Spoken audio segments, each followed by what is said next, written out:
All right, we're taping this. It is 8:36 Pacific time. Just watched game one of the 2021 NBA Finals, Phoenix, Milwaukee. Russillo's guy, Chris Paul, is now 3 wins away after an impressive home win in Phoenix. Giannis was the story. He went from doubtful to questionable to all of a sudden he was playing. When you go from doubtful to questionable, you kind of have the sense, right? Kind of know when they do the jump. Once that happened, you're like, okay, he's playing, and then you watch him do the warm-up stuff. And, I thought for the most part, we'll get to it in a little bit, but, for somebody who went through that injury, he looked to be moving pretty well in the pregame stuff. So he showed us stuff during the game where it looked like there was no doubt. They probably knew yesterday, so whatever. Yeah, I think I had always heard he could have played game 7 if the Hawks series went to game 7. I thought he looked better in the first half than the second half. I thought he looked a step slower. I don't know if it was wear and tear. They're trying to be, take it easy with him or whatever. If he's not 100%, I would have considered maybe just waiting until game 2 because the home team's usually going to win game 1 for the most part. I didn't feel like he was moving. He seemed rusty to me, especially in the second half. First half, he had, a couple Giannis-like moments, but for the most part, I didn't think he was as impactful as I thought he was going to be, but I can't tell if it was the matchup or the rust. What'd you think? It was more defensively, some of the stuff that I saw from him because, they went zone on him at one point, which kind of it's its own version of a Giannis wall trying to deal with him offensively because he had that one time where he got free on the baseline on the left side, one-on-one at Ayton, and he went left, and then he went into his chest and moved him backwards. And, I mean, that's the thing I do love about Giannis. And we saw that when, Embiid and those guys were trying to, fight for territory in the Eastern Conference. And Giannis would always go right at Embiid. Not to say he was going to win all the time, but he was never afraid. And that's something about Giannis that I've always loved. And when you saw that play against Ayton, I'm like, oh, shit. But there was a stretch there defensively. He was late on Bridges just because he was late on 2 threes. It just happened. It wasn't like he was helping on a drive, sort of, but then he was kind of late to recover.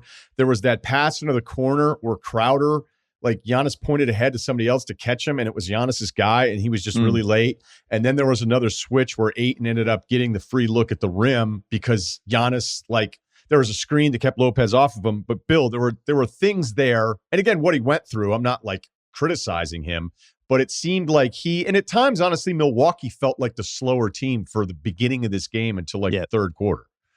I agree.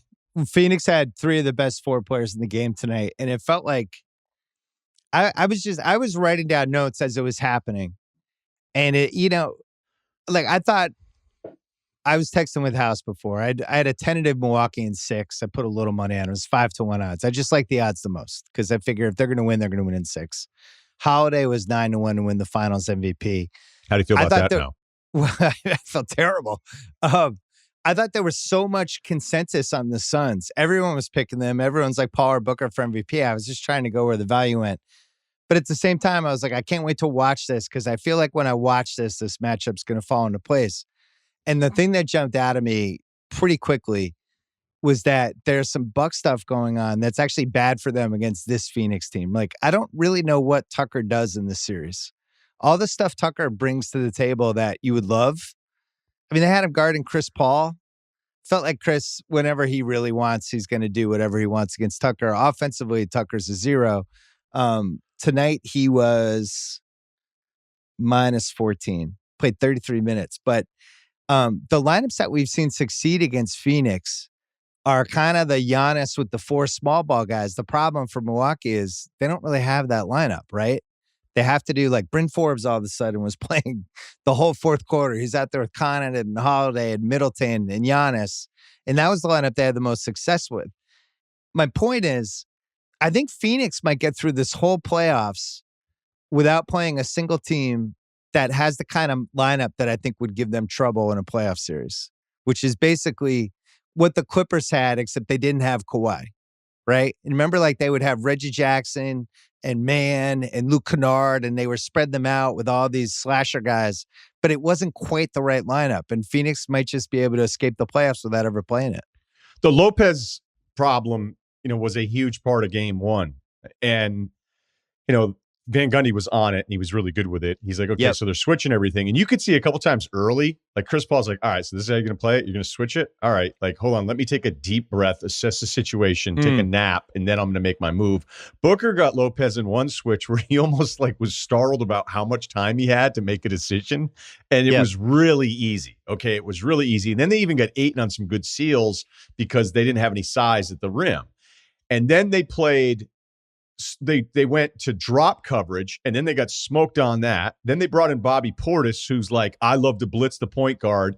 And then Chris Paul's like, all right, are you seriously, Bobby Portis? You want to like hand check me 30 feet away from the hoop? All right, I'm going to blow by you. And then he hits a three on him. And then they were like, okay, now don't switch it to Portis because it was PJ as the initial defender. They're like, don't switch it. Keep two with Chris Paul this time. And Chris Paul read that before they were even ready and throws it to Ayton in the lane. And then Ayton gets fouled as he's going up against a layup against a guard. So like Chris Paul, this is why I love him. But like other teams, it takes forever to figure this stuff out. Chris Paul figures it out immediately. He's like, okay, now you're off the switch. All right, now you're dropping. Okay, now you're bringing in Portis. Okay, now you're going to double me. And then, oh, you're bringing in Bryn Forbes to close out the fourth quarter of an NBA Finals game. We're going Bryn Forbes hunting. Right, and you actually need Bryn Forbes. That was the other kind of shocking thing. You need the space. You need the shooting. I remember when we started talking seriously about Phoenix as a contender 3-4 months ago, the questions I had were Ayton, and then these young guys that they were relying on, just like what kind of composure would you have as the pressure got, the spotlight got hotter and hotter. I was so impressed by their composure and their identity tonight, right? Just like all the guys, even Crowder, who sucked from a shooting standpoint, he still affected the game. They still played 8 guys. Sarge got hurt, which who knows if there will be ramifications from that as the series went along. But for the most part, everybody who's in this game, they know what to do. They know where to go. They all trust each other. They have a real identity. So that was the one thing. The other thing is the thing we've been talking about over and over again, the Ayton stuff. And there was a play that I thought it was probably like 2 minutes left.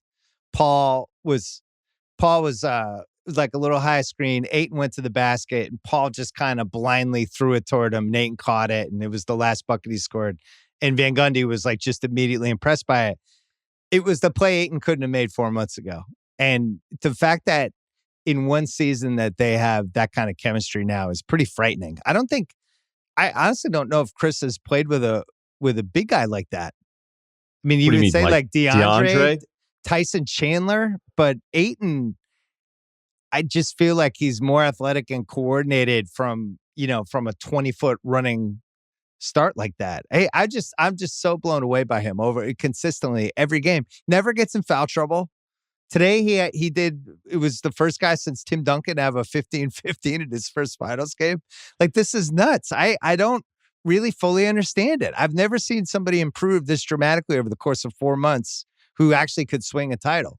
And how about this? As a young guy, he loves telling everyone how much Chris Paul bitched at him all season. I know. I wanted to punch him. Right. Like there's other millennials going, hey, relax. Right. Don't let this catch on. I know. He's like, here's my millennials actually too old. I was just trying to throw out a phrase. Yeah, whatever I don't want a generational fight here. Well, Ayton finished tonight with 22 and 19. He was 8 for 10. It's just every game he doesn't get in foul trouble and he makes 70 to 80% of his shots and grabs 15 to 20 rebounds. And this is just, I guess, who he is now. And I kept thinking, like, okay, they have to match Giannis's minutes with Ayton all the time, like any minute, because when the Saric minutes were happening, I'm like, oh, whoa. And then it wasn't really, I don't know how many minutes Giannis was on where Ayton was off, because Ayton came out at the start of the fourth and he had played 31 minutes and Giannis had only played 25. So Giannis had played like 6 less minutes. So Bud could kind of make a run 39. Yeah. Ayton. So he's going to be out there, I would imagine, to match Giannis almost all the time. And look, as weird as this game was, it got to 7 with a ton of time left. Milwaukee started hitting threes. The small lineup was better. And I want to finish the small lineup thought here because I do think this is important. Because game 1 against Atlanta, Lopez looked unplayable after game 1. But we've learned this before, okay? One of the many lessons the playoffs teach us here is that because game 1 happened, doesn't mean game 2 is going to look just like game 1, right? And just because somebody looks terrible in a matchup, more often than not, big guys, it doesn't mean the coach just abandons them. And yes, Trey not being a part of the closing, or a healthy Trey, not being a part of the closing thing, and seeing Lopez have other good moments in that series, like reminds us of all these things. But Lopez came out of game one against Atlanta with 4:45 left in the third quarter. Didn't come back in the game until he was a late rebound sub with under a minute to go. All right. So Bud just was like, all right, this is it. He did the same thing tonight. At 78-62, 4:42 left in the third, we didn't see Lopez again in this game. So I think Coach Bud tried a million different things tonight. So for people who are like, oh, no adjustments, no adjustments. I mean, honestly, you could argue he made so many adjustments until he got to the adjustment that seemed like it kept him more competitive. But I'd also caution against like, okay, now they have to go small and no Brook Lopez because we've made that mistake, as I just said. And look, let's be honest. I even thought Phoenix started to go a little slow, Bill, because they just felt like they were in such control of the game that there's a tendency to leak a little bit and then the lead starts to shrivel anyway. I agree. Well, with Lopez, I think there's now it doesn't look like Sarge is coming back. That actually looked like a bad knee injury. It looked like something legit happened. So they can spot Lopez in all the 9-8 minutes, right? I want him out there for every single minute against Kaminsky, whatever. They'll figure Torrey out. Craig. Yeah, whatever. I don't know what's going to happen. Like you said, this happened last year. And the other thing, if I'm the Bucks, I'm looking at it like I didn't know I was going to get Giannis, to play 35 minutes until probably the day before. I missed 12 layups in the first three quarters. Yeah. All those stuff around the rim. They just couldn't buy a break. I didn't feel like they were getting a ton of calls either. And then and Chris went nuclear in the third quarter. He just made everything. Like if you're gonna have a Chris Paul 16-point third quarter, you're probably gonna be in trouble if you're the other team. I like the way the Suns played. I don't know if you're just thinking like, hey, what could the Suns do better? Like, yeah, they were 11 for 34 from three. For the most part, that was, I would say 90% as well as they could play, but Milwaukee seemed like they had a lot more room. The thing for me with Milwaukee is Holiday. What is Holiday at this point? What's going on with this guy? Like, as I said earlier, I bet him for Finals MVP 9-1. I thought he was incredible in Game 6 against Atlanta. I thought that was one of the more dominant two-way games I've seen from a guard in a while. He was guarding everybody. He was doing everything. And he was, in general, really good in that series. I think he was 22, 10, and 5. But he has this, you see him in some of these games, and it's like, what the hell happened to this guy? And then he'll come back the next day, he's fine. But I thought they needed him tonight. I think they need his offense in this series.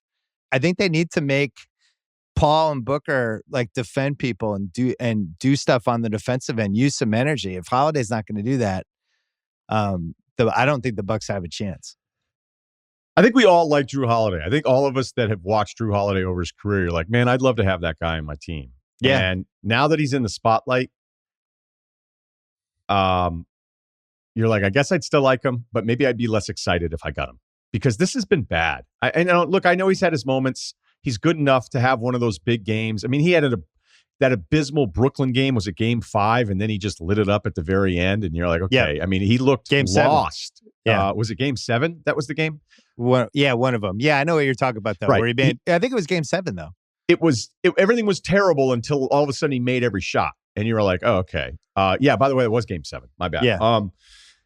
I mean, he's 18-6 with 8.5 assists through the playoffs. He's 30% from three, 42 overall. It was so much Middleton today. They were so Middleton heavy that it's just, you're not going to win the finals like that. They need a second guy. And, they weren't going to Giannis at all with that Brooklyn, that stuff that they kind of tapped into in the Brooklyn series and then more in Atlanta before he got hurt, where they were really isolating him on one side and letting him either draw a double or try to crash into the paint with little jump hook stuff. They didn't really do that at all today. I just think they need more from Holiday because Jeff Teague played 10 minutes tonight to put their bench. No, Holiday was terrible for Game 1. I mean, Holiday, when you look at him and you're like, yeah, they gave up potentially 4 first-rounders for this guy and a max extension. And you're like, wait, what? He's been way too up and down. Look, I think everything you've said about him in the past feels fair, but there's these moments where on this kind of spotlight, like it's almost like, hey, should I just kind of temper my expectations for him a little bit? Not saying he can't have a really big game. I think we've done this with Middleton at times too. But I think your overall point is right in that it felt like, I don't know if it's Giannis being out of shape and not being in that game shape. I mean, it's just hard to stay in that kind of game shape. You're not playing games. But it felt like they just kind of went away from him and they were hitting threes that was getting him into it a little bit. But I'd agree that it felt like some long non-Giannis stretches when he was out there. Yeah, I mean, he finished at 20 and 17, and I'm disappointed by him, which tells you how But good 20's that guy nothing. is. 20's nothing Yeah. anymore. Right, you're right. 6 for 11, 7 for 12 from the free throw line. Middleton had to play 45 minutes in this game. And again, Jeff Teague played 10 minutes. And Did they Jeff go to Teague they too actually late? needed they Is that what needed you're an saying? listen. They need small against this Phoenix team. It's a weird matchup for them. I think Phoenix's Achilles heel, or one of them, is when there's multiple guards out there.